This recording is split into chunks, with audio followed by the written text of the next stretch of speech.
11-year-old Riley and her parents moved from Minnesota to San Francisco. Inside of Riley's mind, there are five basic emotions that control her actions: joy, sadness, fear, anger, and disgust.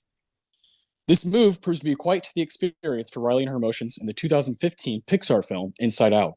I'm Austin Johnson, I'm Connor Eyzaguirre. and this is Filmgazm.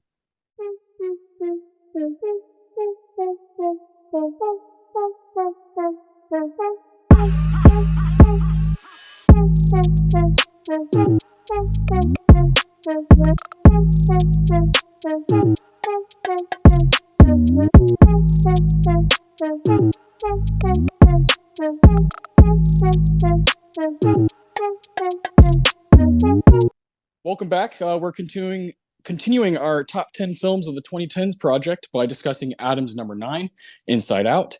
Good to have you back, Adam. This is now onto the nines of this project. We did the 10s. We did Adam's number 10, Scott Pilgrim vs. the World.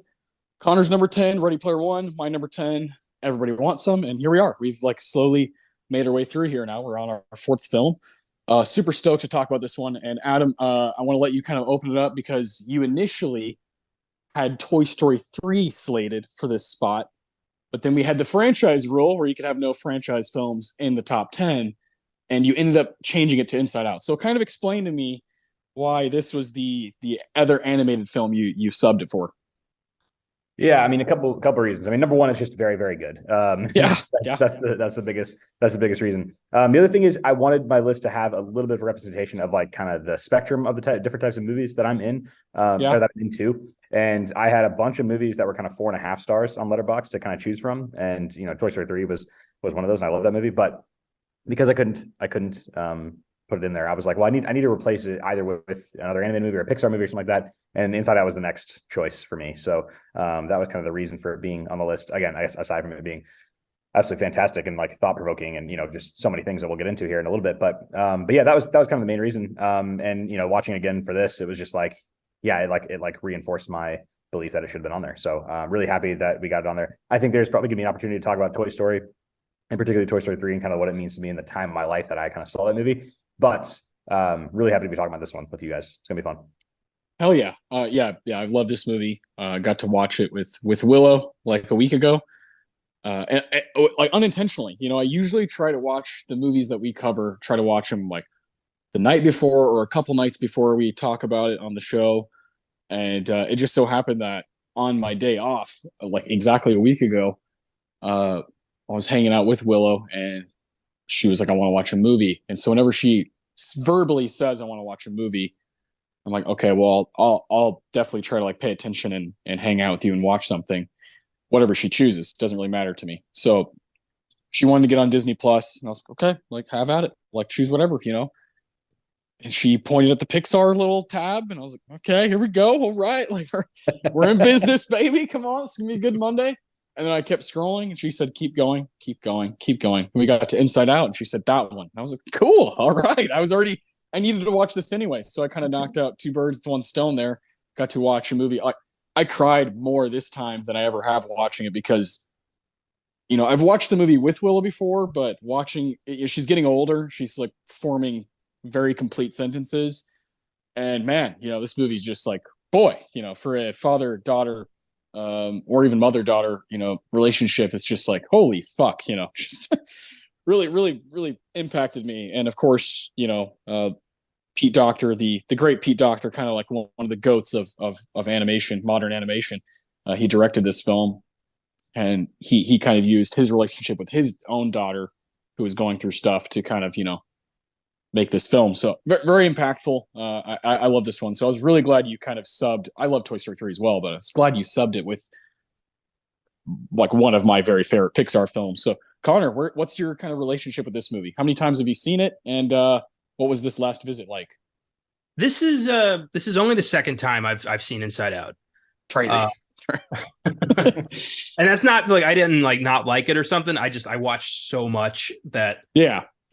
Rewatches are pretty limited to stuff that I've adored my whole life.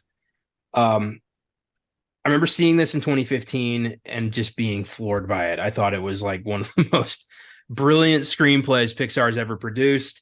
and just a visual spectacle, a beautiful sentiment, and just a really creative film. And watching it again earlier today, nothing's changed. It's incredible. Although this time it did make me bawl my eyes out this time. Like I got sad the first time. This time I was falling apart. Yeah, So yeah, it's a powerful movie, and I get why it's considered one of their best. It really is. So you can take like so many people can take away something different from this, some kind of message, some kind of lesson, and I think that's what Pixar does best is lessons buried under beautiful animation. yeah, yeah. Well said. I love that. And I love that we all kind of have a different journey with this, but we all love it. So this is gonna be a passionate episode, right? We're all gonna be It is on the same page here. Austin, when did you first see it? I saw it in theaters with Amanda Morgan, or Amanda Center now, one of our friends, and Yeah. her and I like our friendship like in middle school through high school like always was kind of grounded in animated movies, and just kind of the connection we had over really really enjoying them regardless of like what age we were. And so we saw Inside Out in theaters together in Marble Falls, uh Marble Falls, Texas. Yeah. And her and I saw a bunch of movies around that time frame together.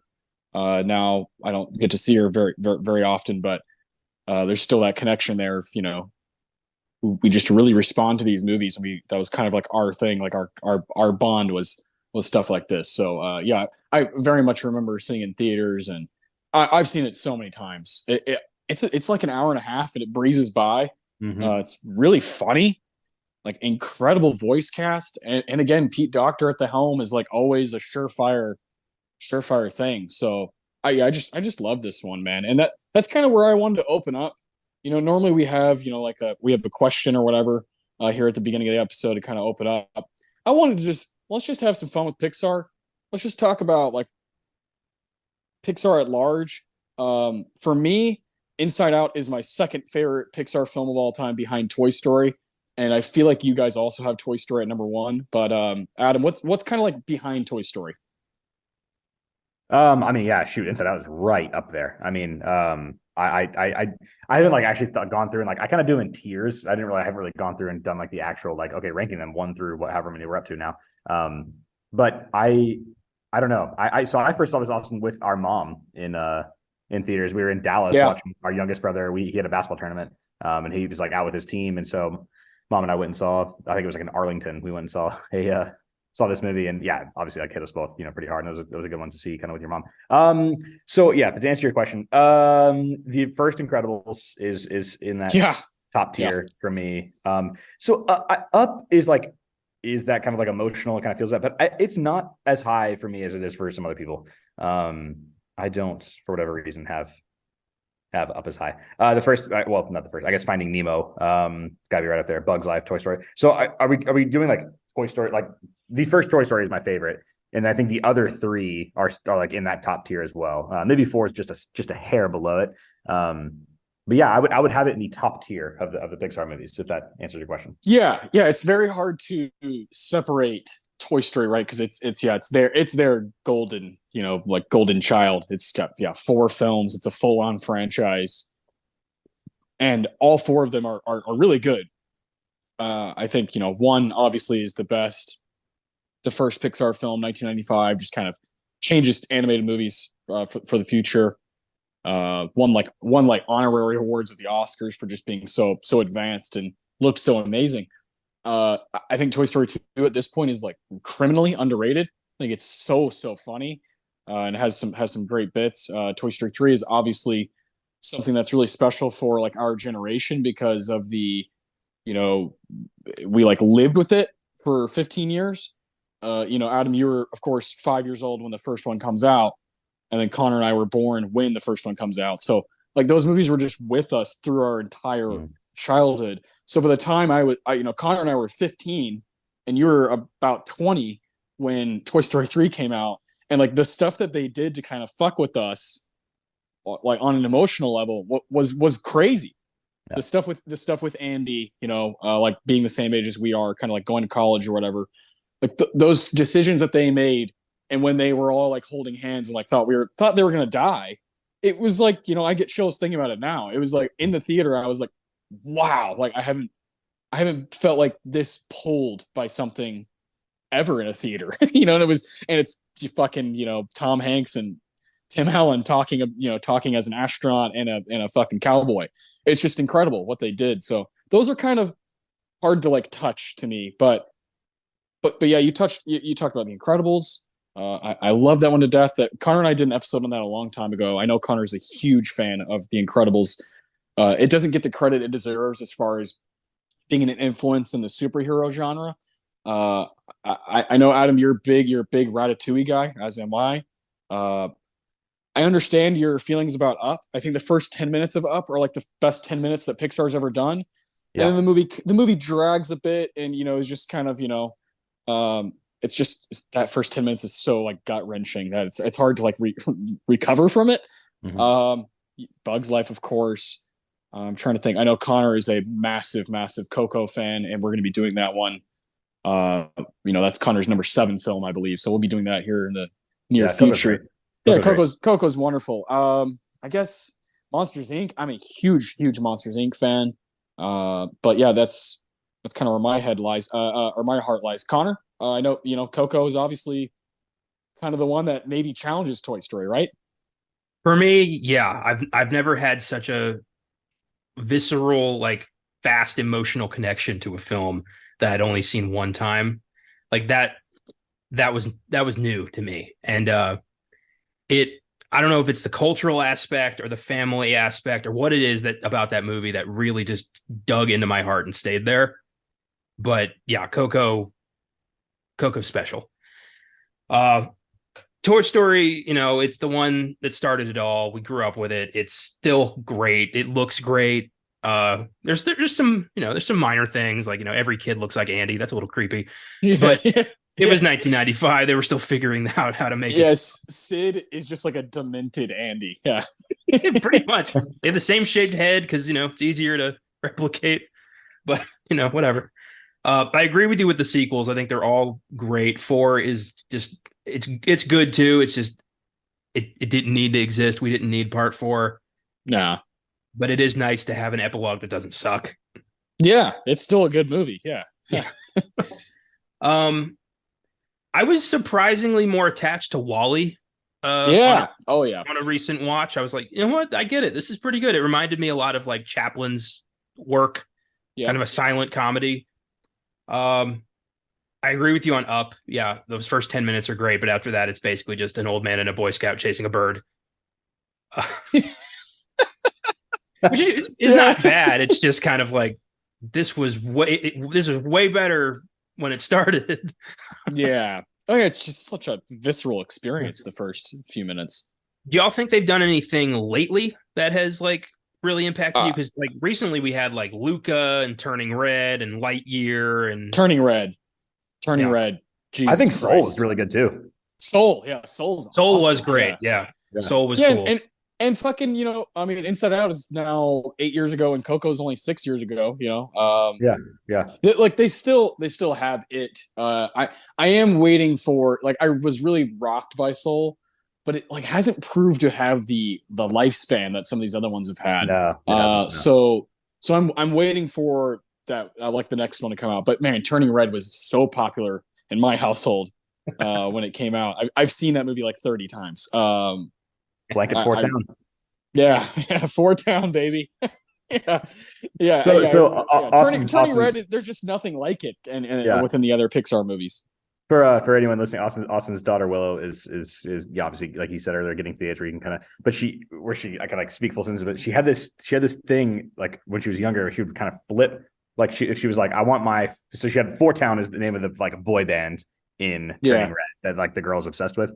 And Willow had a blanket of it, and so she would instead of saying like, "Oh, can you hand me my Fort Town blanket?" or obviously she wouldn't say it like that. She called it her blanket Fort Town, like it was like those words all the time. Yeah, so she was like blanket Fort Town, Uncle. She's like, okay, so to grab the blanket for it, and she listened to the song like like relentlessly. Like I don't like there's like they have like a famous song. What's the actual title? Yeah. What's the actual title? It's like I don't know. She would just say "Play Four Town." Yeah. But she tried to say the name of the actual song, and it's like Nobody Like You or something like that. But she says like Never Like You, or never met nobody like you. No, pretty great, pretty good stuff. Nobody Like You Pixar, and One True Love. Those are the two hits they had. What was the first one, Connor? Nobody Like You. Nobody Like You. That's it. Yep. That's it. Yeah. But the way it went was never met nobody like you. And so she would say, never met nobody like you. Never body like you. Never body like you. Yeah. Pretty great. No, but I think the point about Willow, and obviously you have a 4-year-old daughter who is loves these movies, and I'm a 32-year-old man who loves these movies. You know what I mean? Like that's kind of the beauty of these, and to kind of tie it back to Pixar at large. And they span such a huge timeline now. I mean we're coming up on 30 years of Pixar, so pretty cool. Pixar is as old as Austin and I are. 95 to now, so it's real easy to know how long they've been here. Quick trivia question for you guys. Which Pixar movie made the most on the worldwide box office? Ooh, that's a good. My guess would be Toy Story 3. I'm gonna go with Toy Story 4. Okay, Toy Story 3 is number 3. Toy Story 4 is number 2. They both grossed over $1 billion. There's four that have grossed over $1 billion. You're missing number 1 and number 4. Finding Dory. The Incredibles. What, Austin? What'd you say? Incredibles 2. Incredibles 2 is number 1. And Connor, what'd you say? Finding Dory. Finding Dory is number 4. They all gross over $1 billion. Yeah. I just didn't want to give Incredibles 2 the credit because it did not deserve that kind of money. Here is sequels. Sequels. Yeah, sequels, and part of that is inflation. But Finding Nemo on a budget of $94 million made $871 million. That's nuts. Whereas like Incredibles 2, Toy Story 4, Toy Story 3, Finding Dory, they all have a budget of $200 million. Now they're cranking out $1 billion, but still, Incredibles 2, $1.24 billion worldwide. Damn, insane. Yeah, it's so cool. And these movies, like so many of them have won the best animated feature at the Oscars. Like many of them, it's theirs to lose like every year. It's really cool. While I disagree at times, I think it's cool that there's kind of a standard. There's only 2 Pixar movies. I've seen all of them, apart from, obviously Elemental, which isn't out yet. But there's only 2 I don't care for, and that is Brave and The Good Dinosaur. So The Good Dinosaur and Lightyear are the only 2 I have not seen. Okay. Oh, dude, you got to see Lightyear. I think it's underrated as hell. Okay. Yeah. It actually brought in the least amount of money, considering COVID stuff. I mean, because Disney Plus and Turning Red were all Disney Plus, and Onward came out like the week the world shut down, and it still made $1 million. I forgot Onward. Onward's awesome. Onward. Yeah. Onward's great. Yeah. I love Luca. I mean, my least favorite is probably the Cars 3. Cars 3. Yeah, Cars 3 for sure is the worst. I like the first Cars. It's fine. I think the other two are not great. Good Dinosaur is pretty forgettable. Brave, I like some parts of Brave, but also a little bit forgettable. I'm trying to think. Incredibles 2, I don't think it's okay. Where do you guys land on Monsters University? It's fine. That's fine. Yeah. Okay. I mean, compared to Monsters Inc. Yeah, Monsters Inc. is significantly better. Yeah. Yeah. Monsters Inc. That's one of my favorite things about animated movies here in the United States is it competed for the first best animated feature film at the Oscars because that was the first year they did the category. And Adam, I know Connor knows it, but can you guess what the other 2 movies are in that category from 2001? 2001. 2001. There's only 3 nominees. Only 3. It's a fun group. Wait, okay, and so wait, what one? Sorry. Not Monsters Inc. Yeah, but Monsters Inc. was one of the ones nominated, is what you're saying. Correct. Yes. And the winner is like an all-timer, and then the other one's really Prince of Egypt.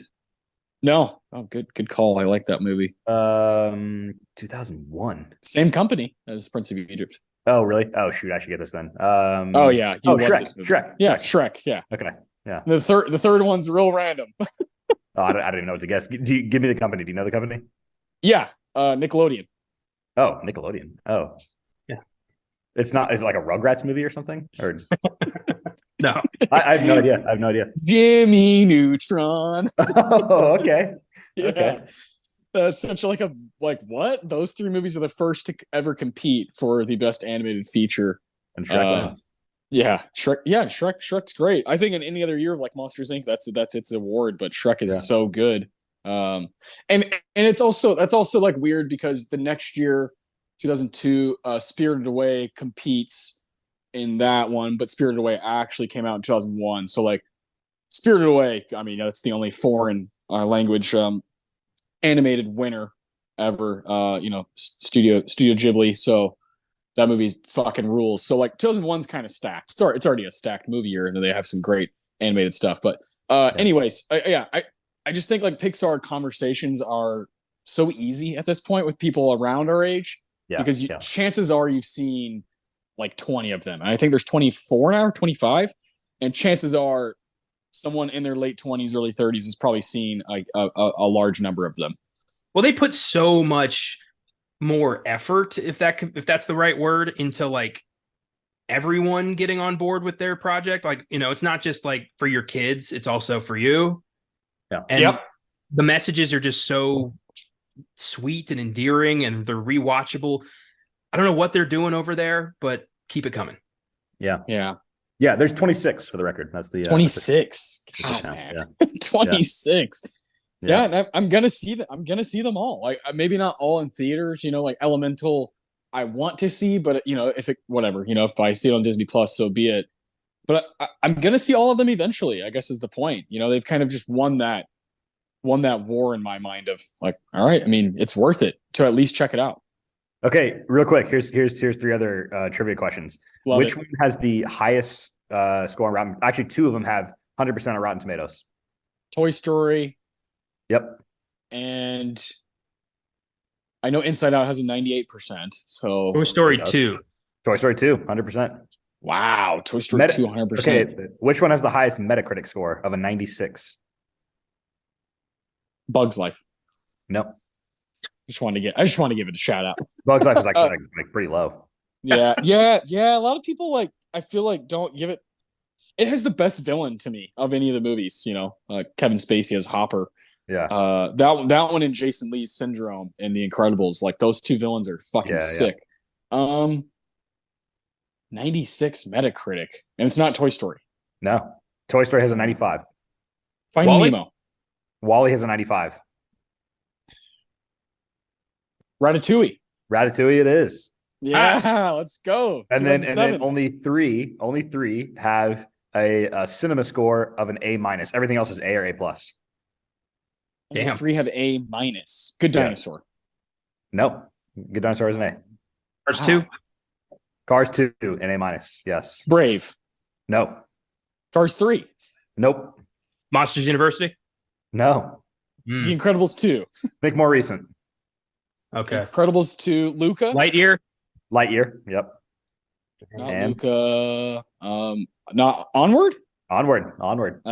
Fuck off. Yeah. Yeah. Which movie has the lowest Rotten Tomatoes with a 40%? Whoa. Cars 2. Yeah. Cars 40, 2. 40% is by far the lowest. People hated Cars 2. It's not great. About 20 of them have an 80 or higher. And then there's a few in the 70s, and then Cars 2 is 40. It's like the lowest by 30%. Yeah.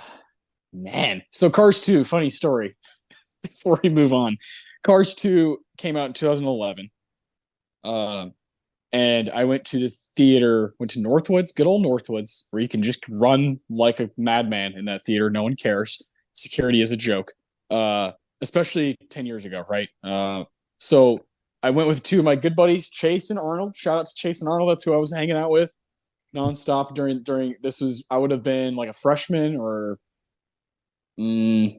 sophomore in high school. One of those two, 2011. I can't remember when this exactly was. Feels like it was the summer, but because Pixar usually attacks the summer. And we went with this huge group. Like we met this huge group from like our high school that was at the theater to see Cars 2. Like these are like high schoolers, right? There's like probably 20 people, and I can still remember like who they all are. You know, like I can remember like looking down the row and being like, oh, what, Carson Moore's here? All right, cool. You know, like all these different people, and the movie started, and I was like, I don't want to watch this. I don't have much interest. I wasn't that connected to the first one, and I was at that age where I was kind of like, yeah, I'd rather watch, you know, something like raunchy and funny. So walked out of the theater, like went to the restroom or whatever. You're just kind of like, oh, I don't want to do this. And I saw that Bridesmaids was just about to start. So I went back in the theater to Cars 2, grabbed my buddies Chase and Arnold. I was like, hey, let's get out of here. And they were like, sure. Especially my buddy Arnold. Arnold was like, fuck this. I really don't care. And Chase was like, all right, I'm down. Let's go. So we walked out of the theater. We snuck into, you know, at this point, we were not 17 years old yet. So you're not like legally supposed to go into an R-rated movie. We snuck into Bridesmaids just as it was starting. Sat down, laughed our asses off, had a great time. I still love that movie to death. and you know, when we like got out of the theater, they ended around the same time, and people were like, well, where's Austin, Arnold, and Chase? And we were like, haha, we actually had fun and y'all didn't. You know, you guys saw fucking Cars 2. We saw maybe the best comedy of the year right here. So that was, I'll never forget that. You know, my two guys were there to ride with me. You know, like I made an executive decision as the movie guy. Hey, let's go see this comedy, and we still laugh about it. I love Bridesmaids. I think it's awesome. Classic. That's a core memory, man. It is a core memory. Look at you with the segue. Great segue, Connor. Every now and again, Connor just smashes a segue out of the park, and today's one of those days. So let's talk a little bit about Inside Out. I want to kind of breeze through this a little bit, because I think we have some really interesting conversations to be had here, more about the film itself, and then I also want to do some Oscar talk. So Inside Out was directed by Pete Docter and Ronnie Del Carmen. They kind of came up with the idea together in 2009. They wrote the screenplay and the story with Josh Cooley, who apparently was a big picture guy who kind of narrowed down Pete Docter's focus. Like, hey, you need to, you know, like Pete Docter wanted to do a lot of crazy things and make it a lot longer. And apparently Josh Cooley was like, hey, man, let's like keep this honed in on Riley. Let's focus on Riley and those 5 emotions, which was huge. So yeah, from 2009 to 2014, 15, this movie is kind of in the works and in the minds of these, you know, these grown ass men, right? And they're making this movie that's like so touchy and so tough to kind of wrap your head around. And so it took multiple you know, screenings and different drafts of this movie to finally get to the point that they got to this hour and a half, pretty lean and mean fucking screenplay that really knows what it wants to do and doesn't really veer off the path too often. So I think that's a testament to, you know, just like what these guys are capable of. But it did cause the budget to go to $175 million because of how much work they kept doing, how many screenings they kept doing for they call it the Brain Trust, the Pixar Brain Trust. It's like the people who are kind of on the board who like watch the initial screenings to kind of say, hey, I don't know how we're going to mark this. I don't know how this is going to work. Which, can you imagine being on the Pixar Brain Trust? Yeah. Like you're one of those guys who's like, yeah, I don't know. I think fear should have a bigger role. You know, like that would be such a neat job. I'm gonna take a look. Maybe you'll need a master's degree or something. Maybe I'm qualified. I don't know.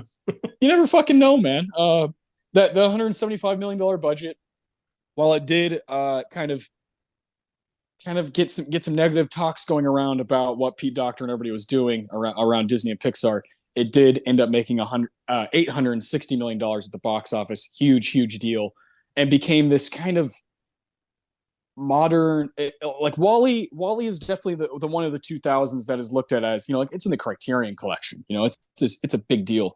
Inside Out is kind of seen as that a little bit, along with Coco, I think, as kind of this, whoa, this is kind of beyond what they've been doing, kind of more advanced than what we're used to with Pixar, and has become kind of this classic. And I think that's great. You know, IMDb score of 8.1, Rotten Tomatoes score of 98%, a 3.9 on Letterboxd.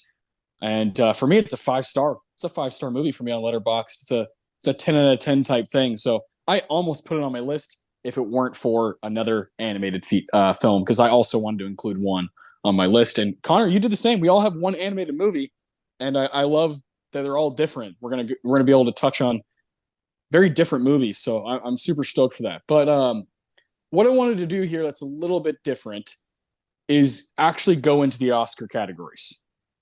You know, this is something that I know gets the hairs on Connor's neck up. You know, this is something we used to do on Oscar Sunday every fucking week. And finally, we have a movie here that I think is worth talking about within the 88th Academy Awards, the films that are from 2015. I think Inside Out has a lot to say about these categories and really probably should have been in the Best Picture category. So I want to look at some of that stuff and see where your guys' heads are at. Let's start with Best Animated Feature Film. This group, Inside Out, takes the win, beating Anomalisa. Wild animated movie by Charlie Kaufman. Completely insane. I really dig it, but it's not a children's movie. You got Boy in the World, Shaun the Sheep movie, and When Marnie Was There. So this is a really, really random group. Inside Out had this one by the time it was, like September. Everybody kind of knew Inside Out's taken this one. But have you guys seen any of these movies? No, nope. I have not. I've put them all in my list, but I have not seen them yet. Adam, have you seen nope. you seen old no. Anomalisa? No? No. I thought it was Anomalisa. I thought that was the I've heard both. Okay. Yeah, I've heard both. Kind of like it's like isn't it kind of like it's like rotoscope or what is it's like a weird animation? No, it's like stop motion. It's like okay, that's right. Kind of like Isle of Dogs or Fantastic Mr. Fox, where it's kind of like a lot of like puppetry and really, really artsy. But it's like a tough movie, like really mentally draining. I saw that in theaters when I lived in Houston. I was by myself and I had a blast. I thought it was really good. And probably around this time I would have been like, oh, I want that movie to win the Oscar. But also I loved Inside Out. Shaun the Sheep movie I've seen. For me, kind of forgettable. Probably need to see it again. And then I've seen Boy in the World, which I thought was really cool. Really cool flick. This animated category has changed so many different times throughout its history. It's a short 20-year history, really. It's just been all over the place, and Connor and I saw that when we were doing Oscar Sunday, and we would occasionally do an animated film and we'd be like, man, some of these categories, like some of them are like, okay, these are like 5 children's movies. And then occasionally you'd have a couple like really tough, like adult type movies. Like Connor, I can't remember what year it was, but there was the, what was it called? Chico and Rita, right? That movie that was like, had like nudity in it. And yeah. It's like competing against Rango. You're like, what the fuck? Yeah. Like it's wild. 2011 was Rango took the win, and I wanted to watch all of the animated films because I'd never done that before. For me, watching the Oscars was always like, watch the Disney movie and don't bother with the rest, which is a fucking backward ass way of thinking, and I regret having that thought. So I decided to go with the whole enchilada, and it was Rango, Kung Fu Panda 2, which is like, okay. But then I got A Cat in Paris, which was a really neat, like French heist movie with a cat and a burglar and all that. That was cool. Yeah, and it's like an hour. So yeah. And then Chico and Rita, which is a Cuban film that was totally ripped off by La La Land. 100%. It's the same exact story, but it was beautifully animated and really sweet. And I can't remember what the 5th film was off the top of my head, but I watched that too. 2011. Yeah, I don't know either, man. I can't remember. That was a long time ago. Yes. But yeah, I also had a similar experience where I was like, okay, we kind of always agreed with one another. Hey, if we're going to try to watch all these, let's both watch all of them.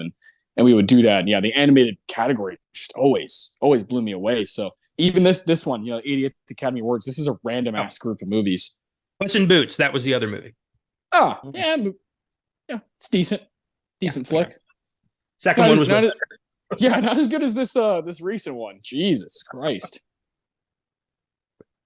That was a film. That was good. Yeah, that was good stuff. The other category that it was nominated for, Inside Out, is original screenplay. Now, I imagine both of you, Connor, I know you've seen all these, and Adam, I'm pretty sure you have too. The winner is Spotlight, which also won Best Picture that year, beating Bridge of Spies, Ex Machina, Inside Out, and Straight Outta Compton. What a group! I love that variety. Yeah, that's big time. good stuff. So, Adam, you've seen all those? Yeah, run through it one more time. Spotlight. Yep. Bridge of Spies. Yep. Ex Machina, of course. Oh yeah. Inside Out and Straight Outta Compton. Yep. I think I saw all those in theaters except Bridge of Spies. Yeah. Yeah. I think I might have seen Bridge of Spies in theaters as well. Just one of those days where I'm like, oh, I've got $12. I think I can't totally remember. I'm not crazy about the movie, but I do like it. So here's my question to both of you. If you had a vote, which movie are you voting for best original screenplay? Spotlight. Ex Machina. Me too. Ex Machina would be my vote as well. But I don't know. I don't think there's I'm not crazy about Straight Outta Compton. It's kind of like a controversial thing. I wasn't crazy about it. I thought it was good. So like a little let down with some stuff, but I do think Spotlight, Ex Machina, and Inside Out are like I would have been fine with any of those three taking this award. Bridge of Spies for me is the weakest movie here, and even that is pretty good. Yeah, exactly. I'd still give that like a 7 out of 10 type thing. You know, I still thought it was good enough, right, to see. So now Spotlight, Jesus Christ. I mean, yeah, there's just you can't really take anything away from that movie. And like its importance as like a movie being made is like way more important than any of these other movies. So I was rocked by that, and it won Best Picture. I guess my question now is, what else should Inside Out have been up for? I feel like a lot is left on the table here. I feel like it could have been up for like 6 awards. I'm surprised it wasn't up for score. Yeah, the score. I was gonna say the score is awesome. I was gonna get to that when we talk about the movie itself. You know what? This isn't maybe a totally answer to your question, Austin, but it made me, the voice work in this made me think, how cool would a like best like voice performance be like at the Oscars, like as a category, you know, like just best vocal performance or whatever, whatever you want to call it. I think they're like best voice acting or something, and it doesn't have to be like a male and female, like just everybody in the same category. Yeah, just like pick 5 people, and I think it could be from the same movie. I mean, that's who knows, but I think that'd be a really cool award to give out.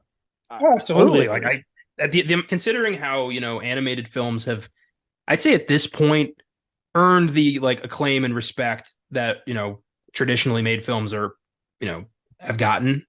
It's time to vocal performances should be recognized. I'm surprised that hasn't happened yet. Yeah. It's tough, man. The Oscars, obviously, we've all got plenty of problems with the way they operate.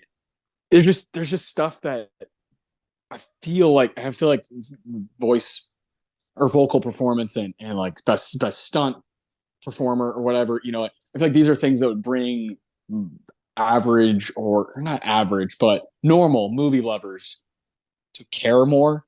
Like you know what I'm saying? Like nobody watches this shit anymore. Like Connor and I and Adam yourself too, to an extent. I know you were in London whenever this most recent Oscars was going down, but if you can, like, you're gonna watch it. And we're kind of like we're totally in the minority here. Like nobody fucking cares, and I think you got to kind of shake it up a little bit. If you could have Bill Hader and Amy Poehler going toe to toe for best vocal performance, like I think that people would be like, oh, that's really funny and interesting. So I don't know. I just feel like those risks are worth it. Yeah, but you could also like it wouldn't be limited to just animated films like Scarlett Johansson and Her. Yeah, there you go. That. Like, yeah, that's a great idea. Yeah, I've always loved the idea of vocal performance. And that's obviously today when we do our Philip Seymour Hoffman Award, we're all choosing what we think is the best vocal performance. And I consider that to be just as important as any other Philip Seymour Hoffman Award I've ever given out. Acting. Yeah, like that's a true skill, and Inside Out has multiple nominees. so yeah, I'm stoked for that. I think score for sure, but man, this is also the year that our guy Ennio Morricone finally won. So it's tough to take it away from him. And then you look at the other movies. It's Bridge of Spies, Carol, Sicario, and Star Wars: The Force Awakens. Oof. There's some cut out some Star good Wars in there. Cut out Star Wars. They've got that franchise has enough attention. I think Inside Out's a memorable score compared to The Force Awakens. It's like these new Disney movies, these new Disney Star Wars movies, musically are insanely forgettable. So, they don't need to be there, but they're all three there. They all three were up for score. I don't fucking get that. John Williams, they love that guy. As do I. Like over course, 50. Thomas Newman. Yeah. Thomas Newman, of course, is one of our guys. And, Carter Burwell as well, doing the Carol score. He's obviously the Coen brothers guy, but he steps over to do that Carol movie. I think Carol is one of the most underrated movies from 2015. So hard to take a movie out, but I think I'm with you. Take out Star Wars, put Inside Out in. Best Picture, straight up, Inside Out should be here over, I'd say, probably a couple movies, in my opinion. Spotlight took the win. Let's see what you guys think. Like, which movie you would take out for Inside Out, if you even would. The Big Short, Bridge of Spies, Brooklyn, Mad Max Fury Road, The Martian, The Revenant, and Room. It's tough. Bridge of Spies immediately jumps out as take that one out. I don't know. I mean, I guess the ones that I watched the most since then are definitely Mad Max. And I mean, I think Spotlight is fantastic. Other than that, for me, everything's kind of like fair game. I respect a lot of what The Revenant was doing artistically. And of course, that's Leo's first win. But the other movies don't totally feel like locks for me. Yeah, I dropped The Big Short. Yeah, I like The Big Short, but I don't see it as a best picture type movie. I don't know. I watched that somewhat recently, and it held up. I was actually really into it. I'm trying to remember why I watched it. There was like a reason for watching it. I can't remember what it's because it's fun. Well, yeah, but there was like a specific. I can't remember what it was, but yeah, I would go with Bridge of Spies. I think that's kind of the one that I think kind of jumps out to me. Mark Rylance won for Bridge of Spies, right? Yeah. Yeah, best supporting. For Bridge of Spies. He beat Christian Bale for The Big Short, Tom Hardy for The Revenant, Mark Ruffalo for Spotlight, one of the great heat check performances, and Sly Stallone for Creed. Which, yeah. I love how fucking turned up Mark Ruffalo is in Spotlight. He is on one in that movie. I love Spotlight, man. That's one of the movies I'm gonna, when Connor and I were doing Oscar Sunday every week, I was always like, man, Spotlight would be a really interesting episode to do, picking awards for it, talking about like a really delicate, subject. I thought it would have been really challenging, but also really good. And we never really got to do that. But, who says we can't in the future, right? Who says we can't do a Best Picture showdown on the fly, We can do whatever we want. Spotlight, I've seen it once. I liked it, but I was so horrified by the subject matter, I haven't watched it. Yeah. But it is a great movie. It's tough. Well, for anyone who's familiar with the kind of greater St. Louis area, it's a tough movie to watch right before you move to St. Louis, given the heavy Catholic influence in that city. It was. I mean, it's just a great movie. I think Michael Keaton's phenomenal in that. It's. Oh yeah. Michael Keaton, not even nominated, hurts really bad. I gotta say, I'd take Eddie Redmayne the fuck out of there for The Danish Girl, and put my guy Michael Keaton in. Eddie Redmayne leaves me cold. Yeah, I know, Connor. I know these might be fighting words. Because what's the? Oh, you like Theory of Everything? The win he got. You like that movie a lot. I think he's fantastic in The Theory of Everything. He does a great job as Stephen Hawking, but I don't worship the guy. I think other than that, I think he's pretty hit or miss. Yeah, I agree with you. Yeah, not crazy about the dude. For his shitty performance in Jupiter Ascending, I think they should have taken his Oscar away. Oh, love that. I think it'd be cool if, in Hollywood, if you deliver a performance that is so horrible that's everyone's like, "What the hell were you thinking?" If you have an Oscar, they take it away. It's revoked. I love that. Yeah.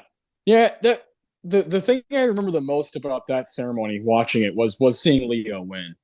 Was like, wow, here's this guy that's, of the 2000s, I would say just a total rock star throughout the 2000s, kind of coming into his own, coming into his 30s. At this point now, like currently, I think he's 49 years old. I mean, like, fuck, just crazy. But I just remember being so happy and so relieved that he finally got his win. I still like, I think Emmanuel Lubezki's work, the cinematographer in that movie, is just completely bonkers. So that's the thing I remember the most about that ceremony. But I wish Inside Out got more love. Oh, that's Pixar. It's the way it's the way the cookie crumbles, man. Well, they usually just like throw at the animated win or nomination and then just leave it there. Sometimes it'll get something else, song or score or something.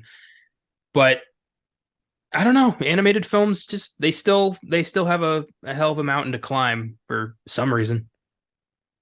Yeah, I can't stand it. Yeah, I mean, when you have to make a separate category to honor a genre, it's like, oh, okay, well, you already are kind of putting us in a box. So correct me if I'm wrong, Connor. Up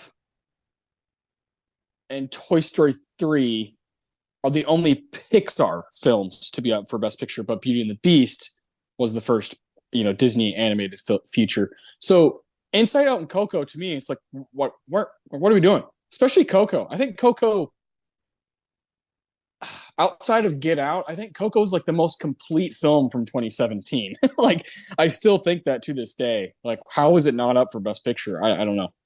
I think Coco could have kicked the Gill Man right in the dick and taken Best Picture that year. Like, I don't see. Oh yeah, well, I don't want to talk about Shape of Water.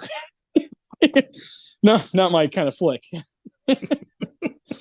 I do need to rewatch it. I've only seen it once. I need to rewatch it, but I was like, okay, cool, I guess. And then it won like a bunch of stuff, and I was like, oh, all right, that's cool. Thought there were some good movies from that year. I'm gonna remember Get Out much more than the fish sex movie, but that's all right. I don't know. I want these animated movies to get more love. I've always felt that way, and not just these Pixar movies, right? There's a vast, ocean of animated films from all over the world, and they're, still, like Connor said, they're still kind of, they're like teenagers. They're like still trying to figure themselves out and figure out where their place is in like the legacy of all this stuff. So I hope there's more to come for that stuff. And I loved what Del Toro said about his Pinocchio movie at this most recent Oscars. Like he just like went to bat for animated movies, and it was really cool. Yeah, I didn't care for the film that much, but I like what he said. Yeah, you didn't care for Pinocchio, but you love Del Toro. You got to. I do. Yeah. Whenever I see Guillermo take home anything, I'm happy for him. As am I. Adam, is there any other? Let's stick with Pixar. Is there any other Pixar film that you would think should have been up for Best Picture? I mean, I have to look at each year and kind of maybe go like that, because it's like, yeah. I'm not going to do the whole thing. Oh, well, this should have, but then like not take anything out. Well, you can name them, and I can probably name the Best Picture nominees. Okay. I mean, just in terms of like kind of my personal favorites. I mean, Toy Story. I mean, shit. I mean, yeah, that would have 95. Yeah. I mean, Braveheart was up that year. That's the one that won. Yeah. Babe. Yeah, come on. Like, Toy Story or Babe? Come on. What are we doing? That'll do, pig. That'll do. Yeah. Yeah. That's all I needed to hear was Babe. What else was up in 95? Apollo 13. I like Apollo 13. Yeah, I like that. I think Il Postino might have been up that year. Yeah, you're right. That's one of those mid-90s. And Sense and Sensibility. Yeah, I like Sense and Sensibility. I think it's okay. Yeah, it's not a great. The 90s are weird for Best Picture, like real weird. It's either groundbreaking and unforgettable, or movies you've never fucking heard of, or like The English Patient.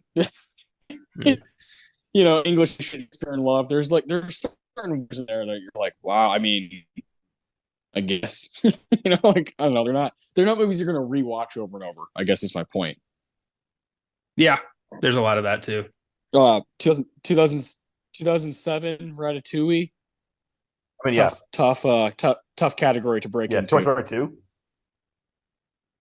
Toy Story 2, so that's 99. Yep. Oh, that's a tough one. You got American Beauty, Insider, Sixth Sense. Green Mile. Cider House rules. Cider House rules can get the fuck out. We'll put Toy Story 2 in. Well, but also 99 is the year it's like, well, what about The Matrix? What about Magnolia? You know, like there's so many great movies from 99. That's a tough one. But I do like that shout out. I would definitely take Toy Story 2 over Cider House rules. You know, that movie's terrible. Tobey Maguire, like what are you doing? How are we supposed to believe Tobey Maguire and like Charlize Theron are like supposed to like be a thing? Like, I don't know. How am I supposed to believe Michael Caine is from the fucking East Coast America? Well, yeah. There's also. I mean, yeah, that question you just asked, Austin, that could be asked in like all of Hollywood history. It's like, how are we supposed to believe this like schlubby guy is with this, you know, person? You know, it's like that's like. Yeah, but especially Tobey Maguire, 1999. You know, this is pre-Spider-Man. Like, I don't know. Michael Caine winning. I thought Tobey Maguire was like a stealth stickman, though. He very well may be. I think he was. Stickman. I'm a coxman. What can I say? That's great. But 99, Michael Caine beating Tom Cruise. Yeah, just like I can't. I'll never like forgive anybody for that. You know, like I just never will. But yeah, we talk about this forever. You know, these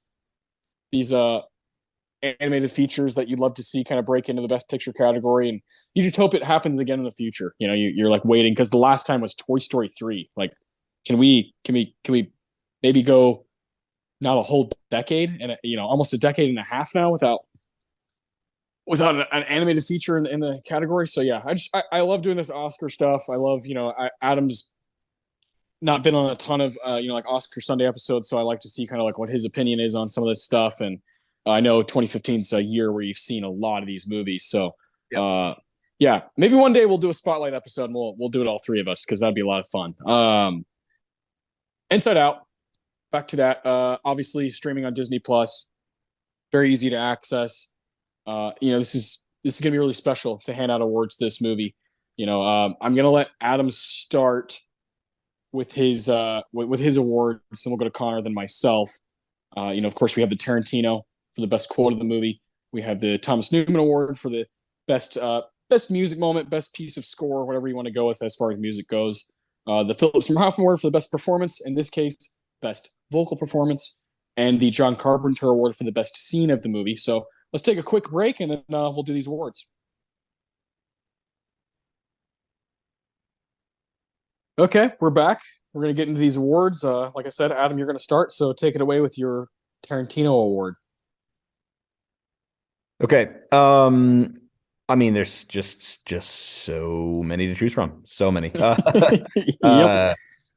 So I was so torn. I had it down to like 2 or 3, and then ended up going with this in the end. And I guess I'll say it like this. Okay, so this is any scene where we get to see the emotions of people besides Riley in the movie. That's kind of like, I guess, like what that feels like a little bit of a cheat. That's what I'm going with. But I think if I had to pick a particular one, it is especially the one it's late in the movie. I think like at the end of the movie, and Austin, you mentioned this at one point that like Pete Docter wanted to make this like a big like sprawling 2-hour thing, and they kind of narrowed down. I mean, even the credits, you can see, oh, this must have been like the other like piece of the movie that he wanted to do, because you start to see like the dog, and like it's like so creative, like a cat's mind, and like what's happening in that. Yep. It's like so funny. But there's the scene where she picks up the hockey puck for that kid, and he like hands it to him, and it shows the boy's mind. Yes, it's so good. And just it's like this siren flashing, girl, like this alarm. And the kid basically looks emotionless, right? To like tie it into the movie. Like he's just like has this like blank look, like just this like frozen, and his emotions are just running around in his mind. I think that's what I would go with.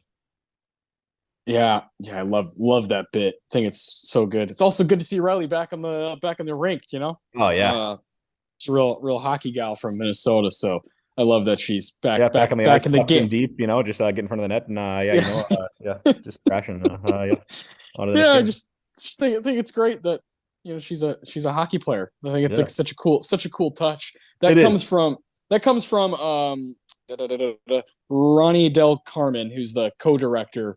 He has some roots down in up in Minnesota, and so you wanted to kind of like put hockey into it because there's not a lot of kids animated movies that are like deal with an 11-year-old hockey player who's a girl. So pretty cool. Yeah, Minnesota, the state of hockey. Yeah, come on. Yeah. What's that mullet competition that they do up in Minnesota? We gotta send that to Connor. He would love that. Mullet. Connor, it's like these teenage dudes who like try to grow up the craziest or coolest mullet. I think it's in Michigan. Oh, maybe it's in. Okay, that might be right. Yeah. Damn it, what is it called? But yeah, Connor, it's insane. It's so funny. It's like a YouTube video of like all these different guys that have like different styled mullets. They're all hockey players. Like, they like talk about like, yeah, I got a lot of flow. I got party in the back, business in the front. It's really funny. I think you'd find it quite amusing. Oh, I bet I would. That sounds just horrible. I would love to see that. It's the USA Mullet Championships that take place in Fenton, Michigan. There you go. Fenton, Michigan. Come on. Whenever you like start questioning your goals in life and think like, does this really matter? Remember the mullet contest and then think, no, this matters. Yeah. It at least matters more than that. Yeah. Yeah. It's got great salad. Yeah. So good. I love it. Yeah, that's a good shout out. I think that scene's like amazing. So I'm gonna bring this up now and get it out of the way. So that's a perfect example of like my main nitpick with Inside Out. When we see inside the boy's mind, all of the emotions look like him, have hair like him, all these different things. When we see the emotions inside of the dad, when we see the emotions inside of the mom, they all look like her, have the same haircut as her. With Riley, they all look completely different from her. Why is that? Why'd they do that? Maybe Riley has multiple personality disorder. Or has like just a different access to her emotions. I mean, maybe that's kind of like a signifier of that. I don't know. That is tricky. I mean, maybe it's just like, we didn't want to animate like, like that many more, things. It might just be as simple as that. But yeah, no, that's an interesting question. Yeah. I just thought I think it's really funny with the dad. Like all of them have a sharp, like mustache, and I found that to be really funny. And with like the boy, they all have like curly like black hair, and they're like girl, and they have like skate ramps in his mind and like very like teenage boy things. And then with the mom, they all are wearing like the same like receptionist style glasses and have like the same haircut. I was just like, oh, that's really weird. Why they? Well, maybe what's up? Maybe when puberty hits, they all assimilate. So you think the boy at the end at the hockey rink has gone through puberty? Well, obviously. You think so? I don't know. I mean, he's freaking out about oh my god, it's a girl. Like that's yeah. Yeah, I don't know. I don't know if he's the same age as Riley. Maybe not. Maybe he's in the beginning stages. Maybe that's why they're freaking out. I don't know. No, I don't know. I just thought that was like weird. Like, why do they do that? But maybe we'll get an answer in Inside Out too. Oh God, yeah. Discussion for another time.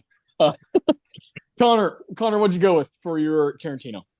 Well, mine goes hand in hand with my John Carpenter award, so I'm gonna hold off for now. Okay. I had a feeling because we probably have the same Carpenter. I chose my Tarantino is very comedic because I wanted to stay away also from my real favorite quote from the movie for my Carpenter. So Connor, we might be on the same page there as per usual. But my Tarantino comes from Fear, played by Bill Hader. How about Bill Hader in this movie? Perfect cast. They're all perfectly cast. All the emotions, beautiful. Yeah, I just think Bill Hader. There's something about him that. Especially like right there, 2015, I had like an insane obsession with him because of Saturday Night Live. I couldn't get enough of him. Adam, we used to watch that a lot more back then. We'd watch it with our mom and dad, and that cast is really really good. And he to me was the most talented, and so it was always. It got really exciting as time went on that he kept getting cast in movies and whatnot, and doing, getting chances to shine. But there's a scene where at this point in the movie, joy and sadness are gone. They're lost. They're, on the whole adventure with Bing Bong. And they decided to go to the Dream Theater. they go in there and they're like, oh, we're gonna wake Riley up. And we're gonna, they have this whole plan. And Fear, Bill Hader's character, is on dream duty. and he's watching the dream like it's like their movie. It's like their movies, right? And so like when Riley goes to sleep, you know, the eyes go down, and the screen goes up, right? It's very cool. I think it's like a very cool thing to add to the movie, the whole dream theater thing. And Fear is watching. He's like hanging out with like a like a mug. He has a coffee in his hand and he's hanging out. And they're like doing this whole bit at school for Riley. She's having this essentially like having kind of like a nightmare, and the teeth like fall out, right? Then it's like these little white things, like the teeth fall out, and the teacher's like, "Whoa!" And then Bill Hader, as Fear, goes, "Let me guess, we have no pants on." And then a girl turns and goes, "Hey, look, she came to school with no pants on." And Fear, Bill Hader goes, "Called it." It's such an awesome just like little bit from Bill Hader. And like not only is like Bill Hader's vocal performance great in those scenes when he's by himself, kind of talking to himself, it's the animation of his character. He puts his arm up like this, like Breakfast Club style, and he's like, "Called it." It's like such a silly bit, but I love it so much. I think Fear has some of my favorite quotes from this movie. He has one other one. I was deciding between the kind of dream one and then also this one. "All right, we did not die today. I'd call that an unqualified success." Yeah, that's a great one. I thought of that one too. Yeah, yeah. He's awesome. This movie, definitely someone who's kind of in the running for the Philip Seymour Hoffman Award for best vocal performance in the movie. But yeah, he's awesome, man. So I wanted to go with one of his because I think he's the kind of the funniest in the movie, and my favorite, probably my favorite actor that happens to be in the movie. So I wanted to shout him out. But Connor, we're going to save your Tarantino because it goes hand in hand, like you said. So let's move on to Adam's Thomas Newman Award for best music moment. Okay, so this is super specific. So there's obviously not like, I mean, the score I think is really good, but this is a very specific, very short little bit of music. It's when they're in Dreamland and they go through like the dream, like little production world, and then like the little director, like right before she goes, "Okay, cue the music," and it's the little guy plays the harp. The little, like, yes. That's right there. That little, just like that little bit of music is like my favorite music moment. I thought that was perfect. Yeah, God, yeah, that whole bit is so good. The whole dream the production Dreamland thing is awesome. Yeah, it's just like a really good stretch of the movie and really like takes a pretty crazy turn. So yeah, I also love that harp scene. It's fucking fantastic. Connor, I feel like it's hard for you to not to stay away from your boy here, who composed a great score. Yeah, it is. I do want to say real quick, my favorite part of the whole dream theater sequence is when Bing Bong and Joy like destroy the production. And Bill Hader's sitting there just going like, "Boo, pick a plot line." Yeah. Yes. Like, I almost went with that for my line. He goes, well, whenever whoever is like playing the teacher, he's like, "Oh, she cannot act." Yeah.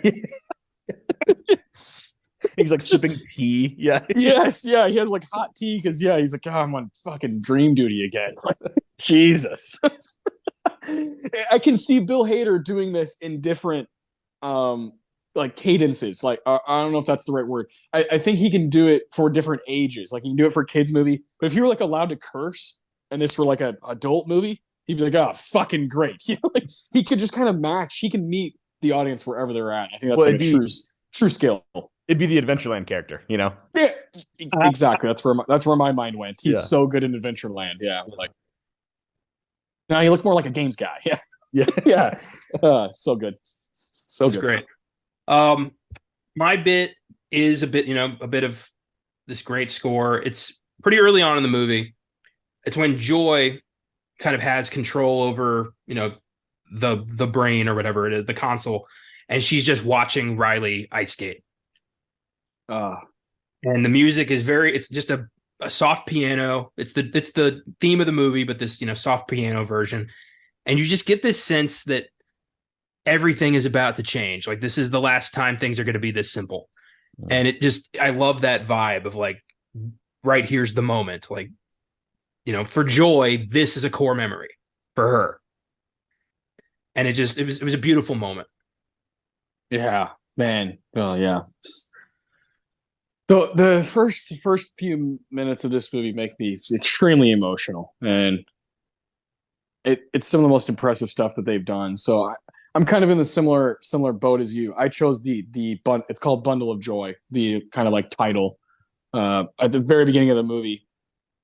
It's like dark, and then we see a baby, and then like when the eyes open, we see joy kind of like come out, and then there's the introduction to sadness who comes in, and like then there's like a trombone like that comes in, but that initial piano, I mean, it like reminds me of just like some of my very, very favorite movies, like the like miracle of life, like I'm so obsessed with that idea of like someone being born and then kind of having a like retrospective on their life. Like it's such an interesting thing. And to choose an 11-year-old girl, I think it's like such a cool choice because there's not enough of that, So I think this movie's like got a cool representation thing going for it. And I love that beginning stretch, man. Like it just like really rocks me. So I had to go with that. I think the score is awesome. So I'm with both of you guys, but there are some clever, the Bing Bong song is awesome. So like there's like some clever like kids stuff in this, but the score feels very mature and very grounded and like knows exactly what it wants to do. Feels like it could have been the score for so many other directors, but it's for this kids movie. So I'm really into it. Reminds me a lot of the Soul score where you're just like, wow, that's out of left field, just kind of a little too impressive for being in a kids movie. But Pixar, again, it's not just for kids. So yeah, but I love the music of this movie. I listen to it a lot, just kind of if I'm trying to just kind of like calm down. So good shit. So now the Philip Seymour Hoffman Award, best vocal performance of the movie. This gets really interesting. I've kind of been in a certain camp ever since I saw this movie for the first time, but I'm curious to hear what you guys got. Adam, we'll let you go first. Well, should we say it all at the same time? Oh, is it that? No, I mean, yeah, it's Bill Hader. Oh no, I'm Team Richard Kind. Oh well, also yeah, Team okay. Richard Kind. Yeah. Okay. I mean, yeah. I thought of. I mean, I guess he's like what, like the fifth or sixth main voice in the movie. I guess that is a big enough thing. I was kind of thinking one of just like the main kind of crew. Oh, Bill Hader to me of the emotions. Yeah, it's probably my favorite. Yeah, he's so funny. But no, the Richard Kind thing yanks at your heart like every time. Like it's just like it doesn't like. Man, I mean, yeah.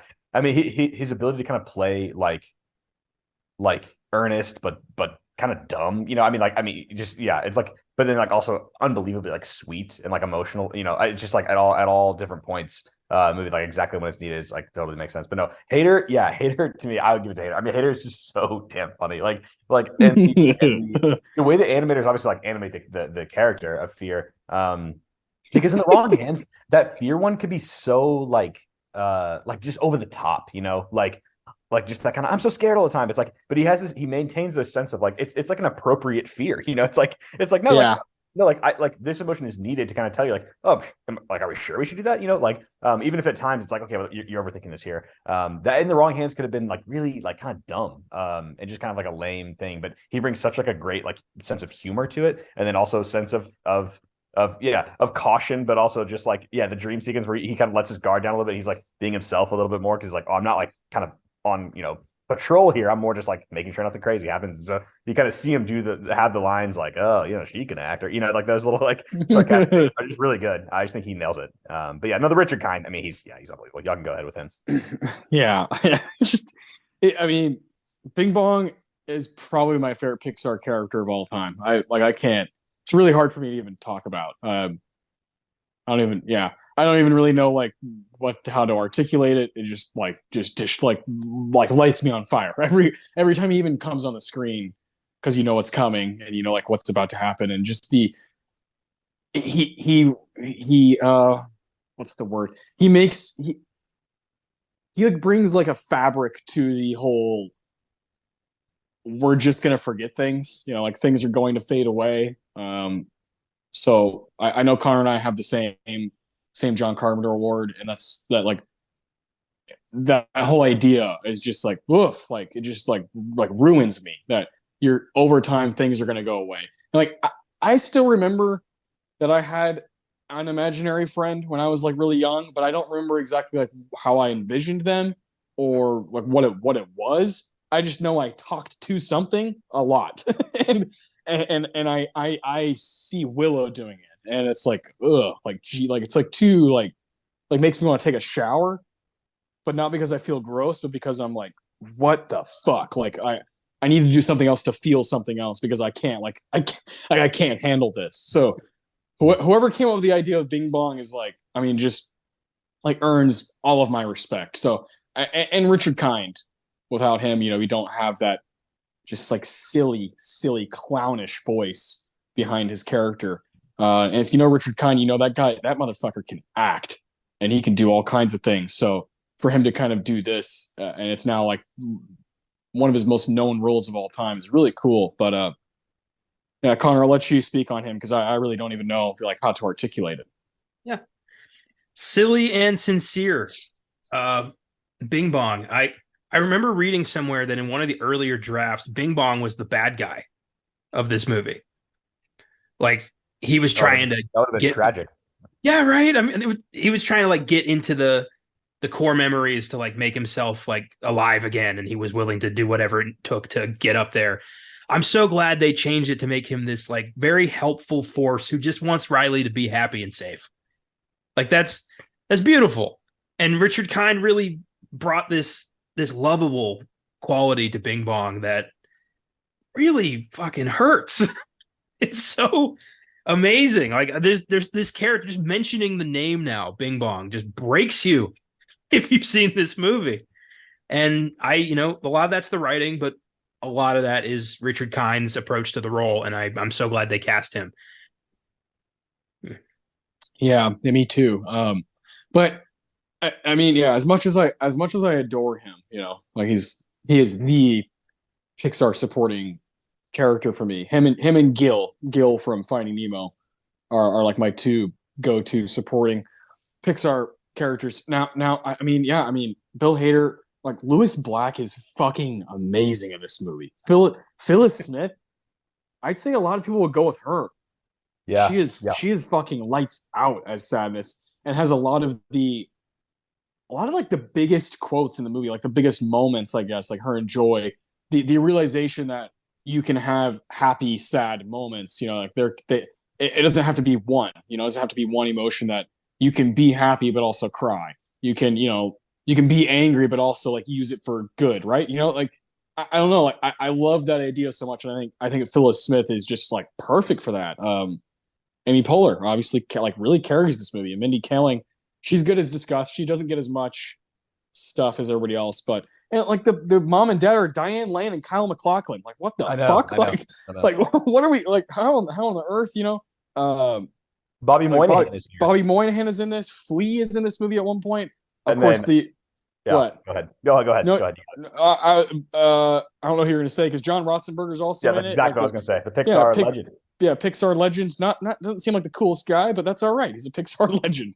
It's just this movie's loaded with like a really cool hierarchy that just makes sense and why it's lasted this long. 8 years later, still a great movie. So Well, Lewis Black is freaking hilarious.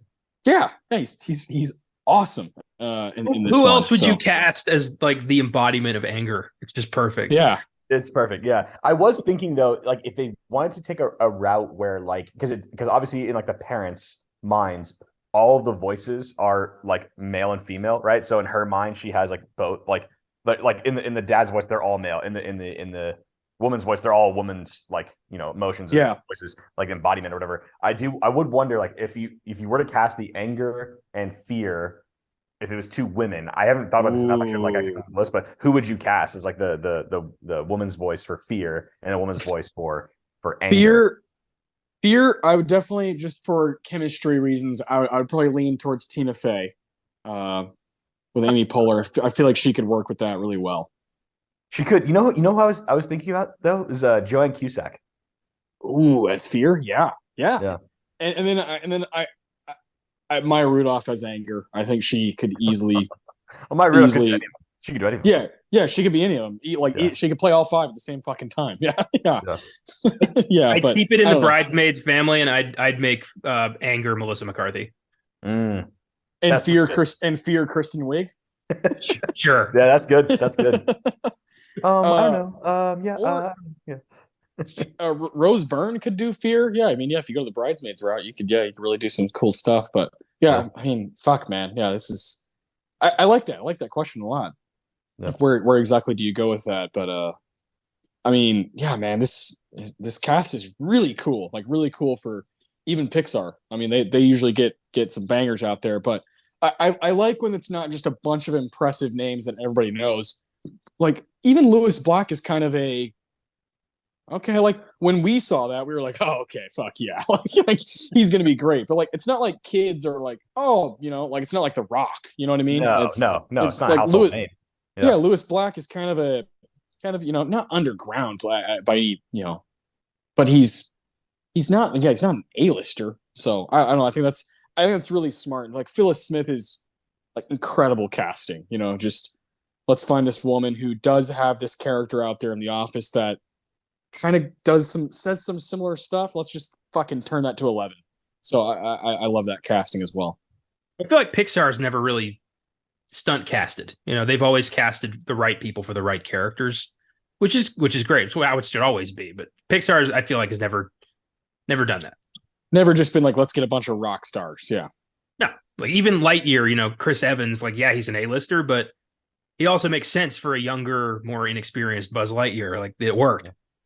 Yeah, and then Keke Palmer is like, oh, here's like an up and comer who we can give an opportunity. And then James Brolin as Zurg. I mean, come on. Yeah, fucking sick. It's fit over talent. Yeah, exactly. Yeah, and then they got for like Coco, they got Gail Bernal Garcia, who's like been in a bunch of amazing Mexican movies. It's like, yeah, let's fucking use that guy for this movie that's going to be going towards that, that culture. Yeah, so I love those decisions. I think they're not only good, but they're like respectable. So I love that. But Connor and I'm pretty sure we're on the same page here with Carpenter. If it's the quote that I'm thinking, and if it's it has to do with Bing Bong, like come on. So let's go ahead and knock that out, man. Well, I'll just give you the quote. Take her to the moon for me. Yeah. Beautiful. Fuck off, the scene is Bing Bong sacrifice. What else could it be? Yeah.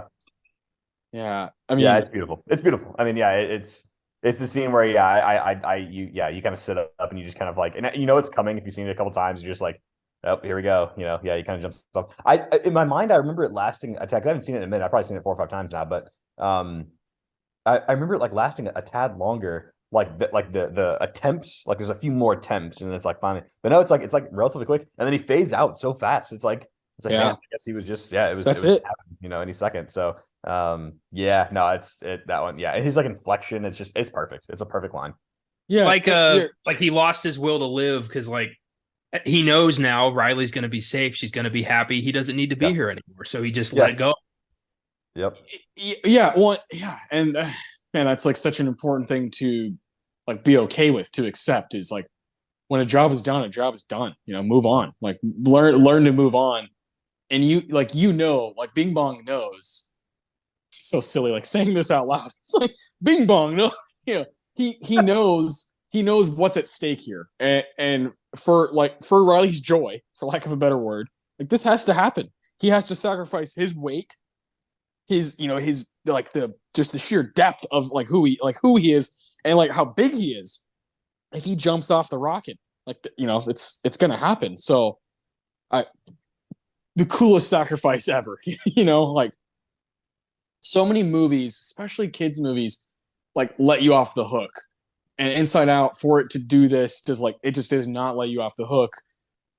Like I think Soul, in a way, like kind of like gave you an out. And I was like, damn, I kind of wish they would have like gone there, And I feel like Inside Out, because of Bing Bong's character, like goes to a pretty scary place. And of course, the line "Take her to the moon for me," okay, is like such an incredible line. But it's also the joy he has before that happens, when he realizes like what he did worked, and he says, "You made it! Go save Riley!" Like it's like this. Like, what? How are you happy? You're about to like die. You're about to be forgotten forever. And then there's the whole my mind goes to the what else is down there, and what's down there for me. Like, what have I just completely forgotten, and it's never going to come back. Doesn't matter how much I think, it's not coming back. It's in the dump, and I think that's like such a cool visualization for not just children, but people of all ages to kind of think about and process the way our memory works, the way our brains work, and what we care about. And just sometimes you don't really have control of it, and that's wild, So, hats off to this movie for like taking us through those emotions. Really cool. Oh, yeah. I love a sacrifice, a properly written sacrifice scene can be the golden moment of your story. But you gotta own up to it. Like I think of like The Dark Knight Rises, cool movie. Batman's like, I'm going to take this bomb out to sea. He gives his life for Gotham, but no, he's chilling in Florence. So like, it wasn't a sacrifice. Yeah. Whereas like, then I go to like 300, Leonidas, like raising his sword to the Persian army, a cloud of arrows about to hit him. And he's just like, Sparta. Then he dies. And it's like, fuck, that meant something. It means something when the character actually goes through with it. And this was, for a kid's movie, you do not see that very often. Like I half expected, the first time I saw this, Bing Bong to like emerge from one of the core memories and be like, I'm okay, you saved me. But no, this was a fuck up and it had consequences. Yeah. Yeah. Gladiator is one of the first movies that comes to mind of like, wow, what an ending, that didn't allow you to totally feel happy, but just kind of like, it just felt authentic. So, I'm with you. I think like a good death or sacrifice or whatever it may be is like so powerful. So, I love when movies go there. Like there's consequences for your decisions or for your actions. I love when movies actually fall through with that. But Adam, I'm curious to hear what you went with, man. What's your Carpenter? There's a bit near the end of the movie. I mean, because I had a feeling one of y'all would pick that for sure. There's a bit at the end of the movie where they start to kind of like they've kind of pieced all of these things together, and it's like this kind of culmination of like all the work they've done throughout the course of the hour and a half to kind of like obviously joy and sadness kind of like coming together to kind of create this like new like mind. And I love the idea, and I want to get to this in a bit. All of like the little smart like little bits about the movie and like the mind, like how it works. We've talked about a couple of them already, but I want to highlight a few more later. But all the emotions are kind of like back at it, like in the headquarters, and they have these like little lines here that I'm going to go through. They're more kind of funny. It's like all of them in the same room, kind of bouncing off each other, and I just really like that's kind of how the movie ends. And like obviously it's on a high note, but like there's been plenty of progress to kind of get to that point. And so Fear says, "Hey, I'm kind of liking this new view." Anger says, "Friendship Island has expanded. Glad they finally opened up that friendly argument section." Sadness says, "I like tragic vampire romance island." And Disgust, Fashion Island. Oh, everyone shut up. Fear, boy band island. I hope that's just a phase. And then Joy says, "Say what you want. I think it's all beautiful." And I think that's a lovely like way to kind of like bring the movie to kind of this like culminating point of like, hey, like we've kind of all come to this realization, because like I think Joy tries to overpower everything at first, right? Like it's got to be joy, it's got to be joy, it's got to be joy, it's got to be joy. Everything's got to be driven by joy. And I'm somebody who tries to live my life, through joy, but you don't get joy without the sadness. Like it just doesn't happen, right? So it's like in the immortal words of Curtis Jackson, sunny days wouldn't be special if it wasn't for rain. Joy wouldn't feel if it wasn't for pain. So like I love that little bit at the end there that they can kind of like bring it all together with each of the emotions kind of like playing their part and showing why you need all of us to kind of make this thing really work and sing.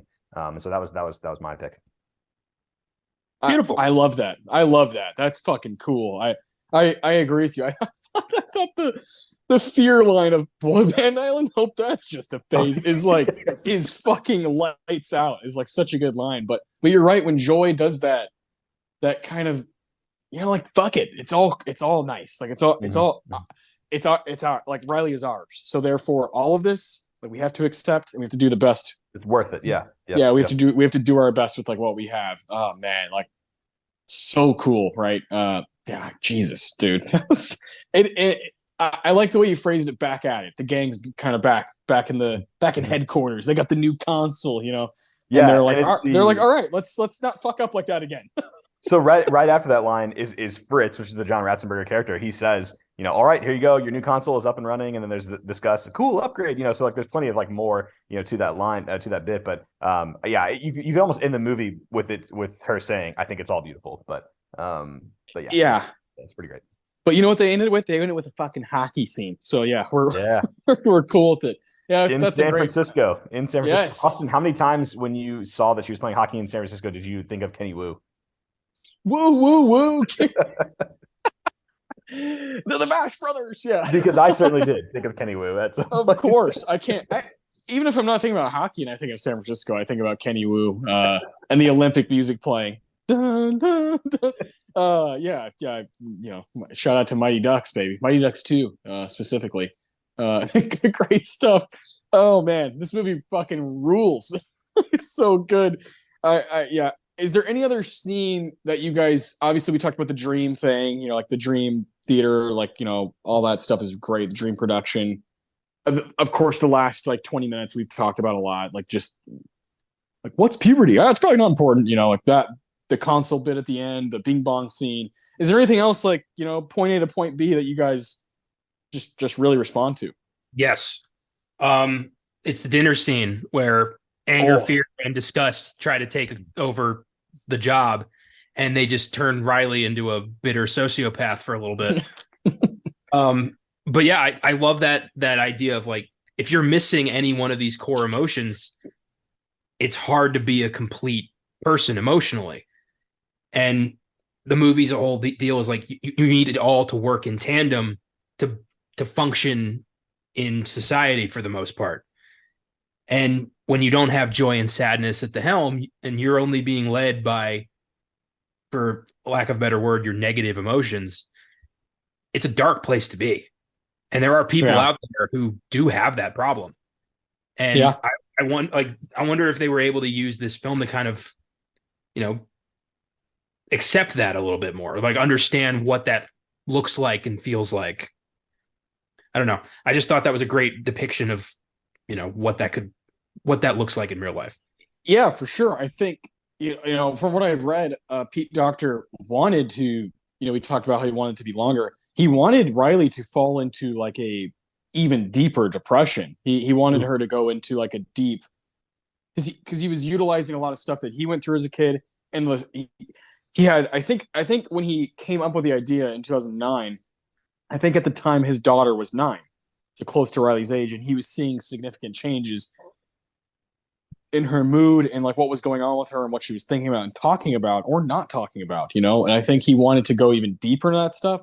But yeah, I mean, you know, it is a movie. You got to kind of like hone it in and focus. But you can see like the breadcrumbs for that, right? Like you said, that scene, while it's kind of funny and played for laughs with anger, like, oh, I'll show you, you know, like he's like, what is it when the dad's character is like watching hockey in his head? It's like, she's looking at us. Getting prepared to put the foot down. Yeah. That line at the end, I have that scene pulled up right here. Because right when you said that, Connor, I was trying to find it. And yeah, at the end, Father's Fear, the foot is down. The foot is down. I remember back in 2015, the Alamo Drafthouse like "Don't Talk" PSA was Lewis Black being like, "If you talk in this theater, I'm gonna have to put the foot down." He's like, "You don't want me to put the foot down." Like, it was great. Yeah, that's wonderful. So yeah, that's a good shout out. I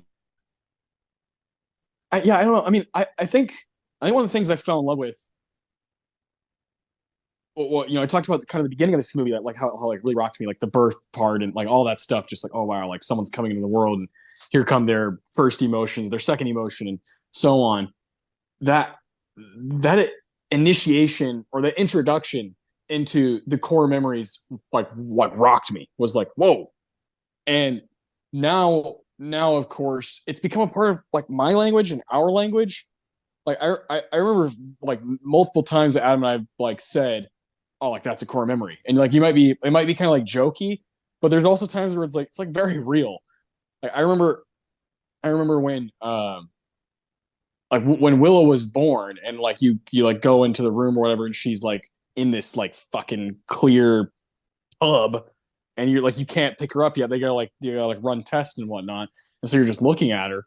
I was like, oh, this legitimately will never escape my mind unless my mind escapes me, sort of thing.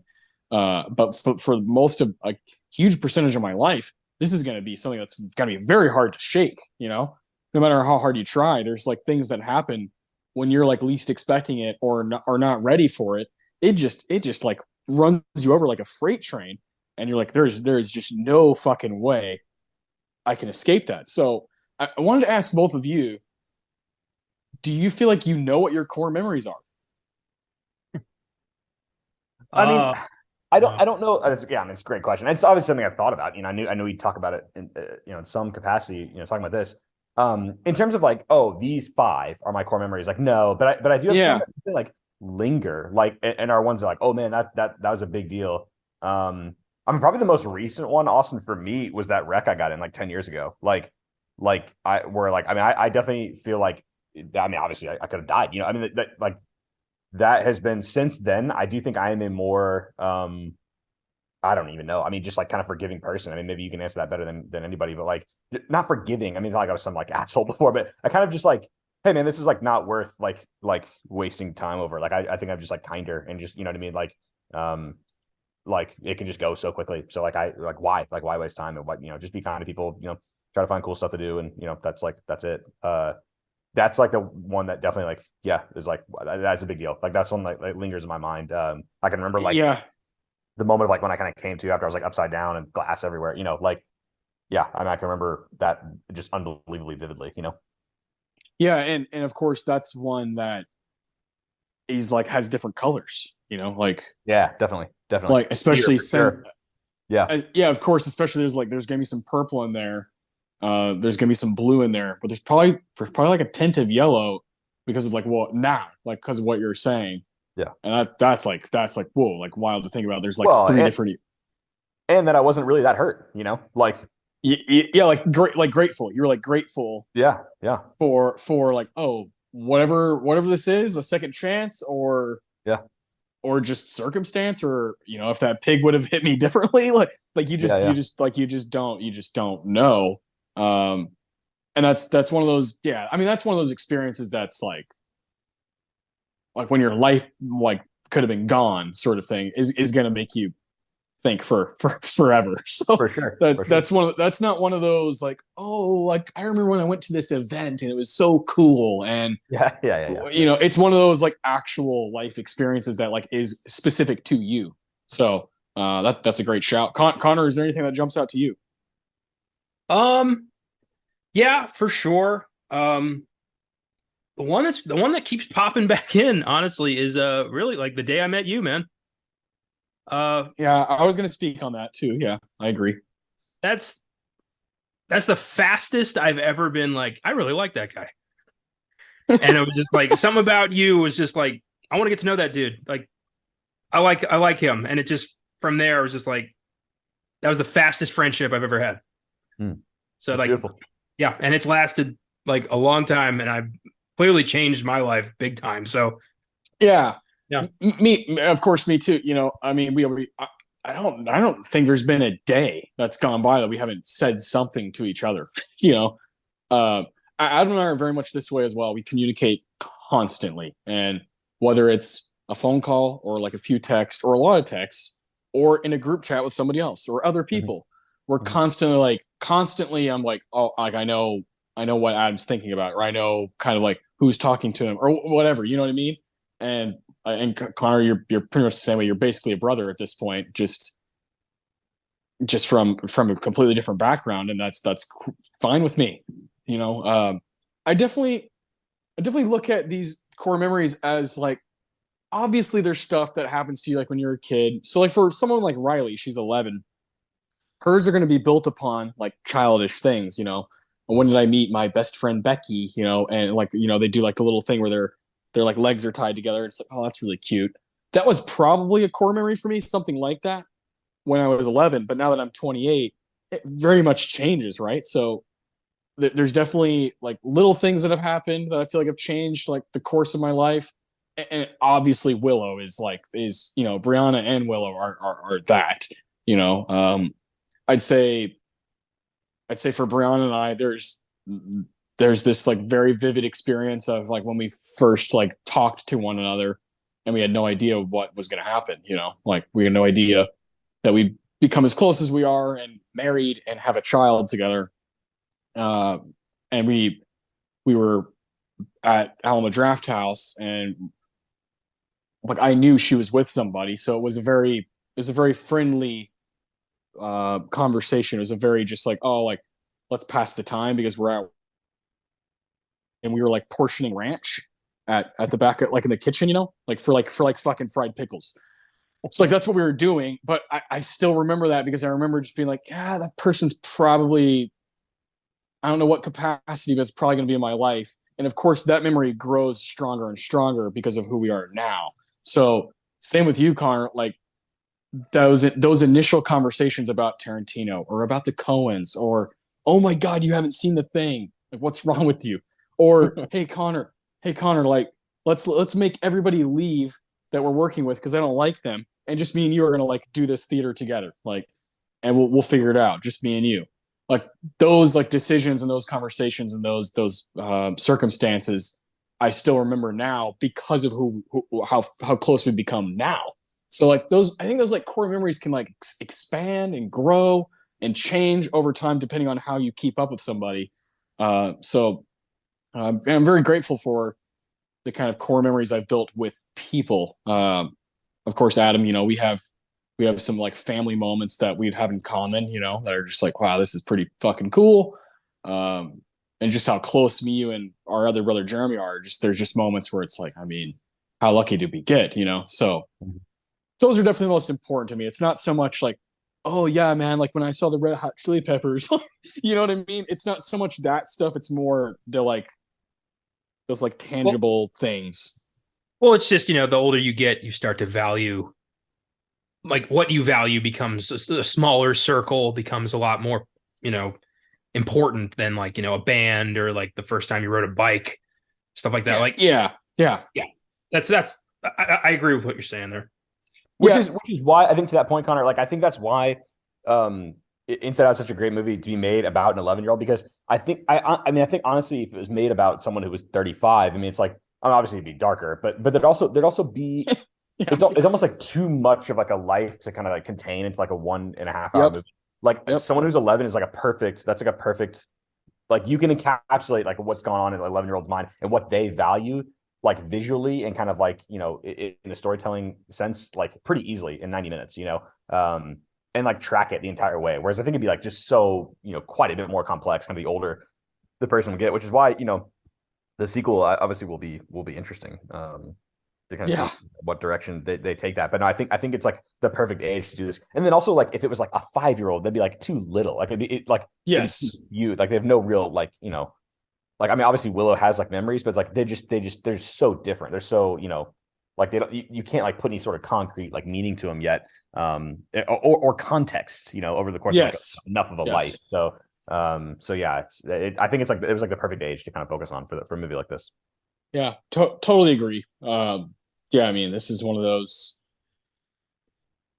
films. We've been running into this thing on this project. It's so clear that these movies are really important to us and on our top 10 list, because it's like, man, I mean, we could just keep going and going. It's just because there's a lot of passion in it, and I think Inside Out's one that, because we're all three pretty much on the same page. We all really respond to it and really like it. So I love when that happens. I like divisiveness, but I also love when everyone's just like, oh yeah, I totally agree with this aspect of this piece of art.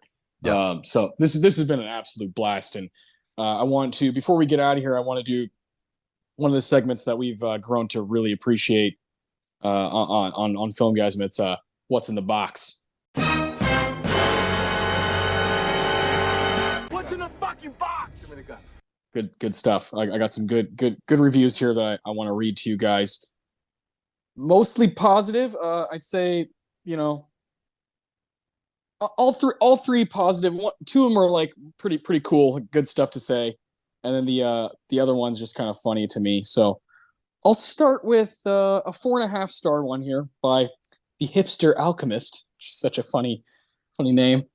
This review is from May 11th, 2022, so just about a year ago.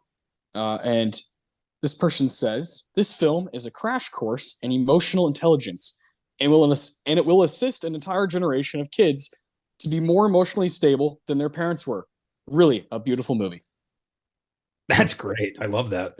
Yeah. I mean, yeah, like how can you like disagree with that? Yeah. You cannot is the answer. You cannot. It's just like so lovely. This one like made me cackle. This is JR Reviews. It's a review from January 2021. 3 stars. Do the emotions inside Riley's head have emotions inside their head? If so, do the emotions inside the head of the emotions inside Riley's head have emotions inside of their head? If so, do the ... Like, and then they said 64 out of 100, 3 stars. like the like does anger have joy, disgust, and yeah. It's like that's There's that moment when you see, when Joy breaks down and starts sobbing. It's like, well, sadness is in charge in there right now. So like, Sure, I think sure. maybe. Yeah. I think for sure. I mean, it's like, oh, wait a minute, this rabbit hole goes a little too far. It's like it's just never ending. There's 5 emotions inside of every emotion. Oh God. Well, I think that was kind of like one of their taglines. Like, what if emotions had emotions? Right? Was like one of the Inside Out like taglines. I remember seeing a chart. It was like the major theme of every single Pixar movie, and it was like, what if toys had feelings? What if bugs had feelings? What if monsters had feelings? What if rats had feelings? And it got to Inside Out, and it was like, what if feelings had feelings? Like, yeah, there you go. Yeah, crazy shit. It was like, fuck yeah, just breaking the audience. Yeah, so good. Connor, have you ever read the Pixar theory? I have. Yes. It's crazy, but I don't know how the recent ones really fit in, but I do love the idea of just like this crazy ongoing story about like artificial intelligence and shit. It was crazy. Yeah, John Negroni wrote that initially. Like, I mean, that was a long time ago, like 12 years ago, probably. I want to say Brave was included in it, so I guess that's 2012. So like 11 years ago, I feel like was when that was kind of gaining steam, and like he had to make a whole book about it because people were like, we need more. we need more. Because I remember one of the big things in the Pixar theory was that Boo was in Brave and had like a sculpture of Sully and had one of the doors with the light on it inside of her like wood shop in Brave. And I remember just being like, okay, that's interesting. I need to go back and read that, and maybe there's maybe there's an update that would be really interesting. But yeah, great stuff. Like Pixar just has like an endless, you just go down so many rabbit holes. Last review here is from Silent Dawn, who's a very, very, very, very popular Letterboxd user. One of the most intellectual users I've found on there. Just articulates movies in a really, really cool way. Clearly just has the vocabulary and the knack for doing this stuff. So here's their review for Inside Out. It was written December 13th, 2016. 5 stars. Perhaps the greatest brushstroke in Inside Out is the idea of evoking memory as orbs, for their potency is rounded and seemingly endless. They're continuously in motion, and they end as soon as they begin. Fragmented bits and pieces colliding with the sheer force of the feeling behind the context of the moment, the smile, the incident, the time of day. It's conceptually audacious in and of itself, but to visualize the permanent loss of memory through fading orbs of gloomy color, gently bellowing into nothingness, is the sort of stuff dreams are made of. It's why I go to the movies. They paint newer, more inventive pictures for me. Oof. Yeah, Jesus. that's really good. Does that guy like released a book of poetry by chance? I don't know, but I mean this review has 357 likes, and let's just say Silent Dawn does that constantly. Like, I go to Silent Dawn like for every movie I watch, just like, oh, what did he say about this? And it's always just like, wow. I mean, great stuff. Sometimes I disagree, but I'm always blown away by the writing. Yeah, that was beautiful. Yeah, and like I couldn't agree more. I mean, like this is why I go to the movies, like because you just like you don't know you just don't know how heavily you're going to be rocked by anything. I love the like picturing, the memory shelves of my long-term memory just being filled with like, movies I saw. Mm-hmm. Dude, and then you think about, Connor, how many times have we said on like while recording, oh, I've seen that, but I don't really remember it. It got dumped into the fucking dump along with all the phone numbers I forgot. and then you see it again, you're like, oh, this is back in the shelf, baby. It's actually all right. Yeah, that phone number bit, Connor, is one of the notes I had about that. That's such a smart thing. I mean, there's so many creative like little flourishes and little bits in this movie about like clearly the creators are just so smart. But it's like, what does she need these for? They're all on her phone. It's like who of us like remembers, like the only phone numbers I know are like my parents. Like that's the only like Austin, I don't know your phone number. I'm not going to say yours out loud, but I think I know yours. I think. Okay. Mine's actually pretty easy because there's one of so many, like one number is in it so many times. But like I don't think I know anyone else's number like in my life except my parents, because like I just had to when I was younger and I just remembered them. But it's like, yeah, who like memorizes phone numbers anymore? And I'm like somebody who has like a really good memory, and I don't really and I wonder like Austin. I mean, I think all three of us have like clearly a really good like recall and memory, but I think Austin, the amount of like just random stuff that we can just like recall from like way back or whatever. People always tell us that like, oh, y'all have such good memories. What does someone's brain look like who does not have very good memory? Like, is there more in the dump? Is there, you know what I mean? Like, is there like less on the shelf? Like, yeah. What does that look like? I love the bit about like the train of thought and the abstract thought little bit is so smart. I think that's like, it's like really out there, obviously, but that's kind of the point. Like the different dimensions that they're in and like all that stuff. Losing the train of thoughts. And then there's one point where they're on the train of thought and there's boxes of facts and opinions and they spill and then they get like mixed together and he's like, whatever. Like it's like it's all this. Yeah. The bit where they keep throwing the orb back up. That's that random commercial. Yes, that's so good. It's such a good bit because it's true. Like and Anger's like this again. Yeah. I was laughing at the during the scene where the guys are dumping the orbs and they get to like they're like, well, what about all these presidents? And he's like, just leave Washington, Lincoln, and the fat one. Yeah. That cracked me up. I've had all the presidents memorized since I was about 10. Like that's a core memory. That's not going anywhere. I'd love to wipe that out for some space. It's not going in. No, it's so good. There's lots of little shots at San Francisco too, Oh yeah. That are good. Yeah. Congrats on ruining pizza. Yeah. First the Hawaiians, now this. Yeah. Great. Oh man. Yeah. These are my kind of people. Yeah. They're all honking at each other. Oh man. Yeah, this movie rules. I mean, one of Pixar's finest. Really glad, Adam, you had it as your number 9.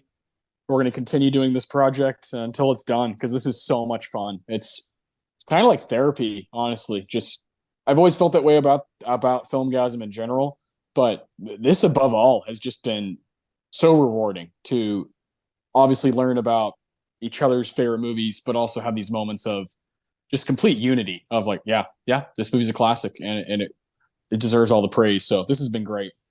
Yeah, no, enjoyed it. That was fun. Yeah, good choice, Adam. Very good choice. Appreciate it. Yeah, and next week we'll continue. We'll be doing Connor's number 9. So we're just going to keep this thing rolling. Get to the 9s, get through the 8s, and so on and so forth. But thank you guys for listening. If you like what we do, feel free to follow us on social media. Facebook, Twitter, Instagram, Filmgazm Productions. I'd say it's very useful to follow Connor95 on Letterboxd. If you go to his followers, you can find pretty much everyone who contributes on the Filmgazm team, including Adam and myself. Check out filmgazm.com for trailers. You can listen to the podcast there, see old reviews that date back over 10 years ago. So, or almost 10 years ago now. Pretty crazy. If you'd like to become a monthly donor to Filmgazm Productions, feel free to click the link in the episode description. From there, click on support this podcast. Any amount of donations will go right back into the podcast. We appreciate any support you can give. Thanks to the Filmgazm team for their contributions to the show. Special shout out to Cooley Cal for the awesome intro music and outro music that you're going to hear every episode. We love that guy. Love his craft. And most of all, thank you all for listening, for being here with us, talking about Inside Out. Hopefully you had a good time listening to us go to weird places, but really cool places in my opinion. So keep watching movies and we'll see you soon.